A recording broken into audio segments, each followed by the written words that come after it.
हो, कशी मतदानाची प्रक्रिया सुरू झाली काय कसा प्रतिसाद आहे काय पद्धतीने सकाळपासून जिकडे तिकडे धनुष्यबाणच आहे आणि लोकांनी ठरवून टाकलं की बुलढाण्याचा नगराध्यक्ष शिवसेनेकडे द्यायचंय आणि त्याच्यामुळे चांगल्या प्रमाणात मतदान होतंय. हो काही ठिकाणी बोगस मतदानाचे समोर आले प्रकार काय आता काय ते मी पण एसपीना सकाळी सांगितलं की बोगसवर कंट्रोल करा.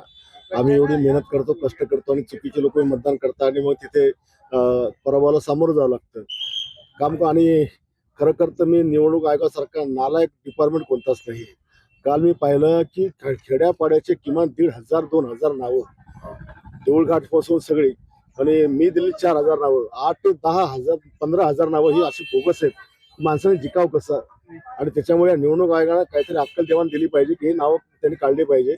मतदान सगळ्याच लोकांकडे होणार करता इथं एक उमेदवार नाहीये. इथे खालचे जे नगरपालिकेचे नगरसेवकाचे उमेदवार आहे त्यांचे नाते गोते वगैरे ते सगळे घेऊन येतात.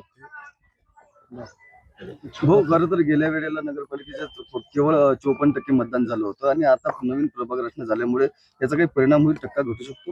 नाही, टक्का वाढेल कारण आम्ही एक मताला आम्ही टार्गेट केलं. याआधी बाहेरगावी गेलेले मतं आणण्याचं नियोजन कधी केलं आणि ते मोठ्या प्रमाणामध्ये आपण आणलेलं आहे. त्याच्यामुळे 58-60 पर्यंत जायला पाहिजे. तुम्ही मतदान केलं हो, मी मतदान केलं, दोघांनी केलं.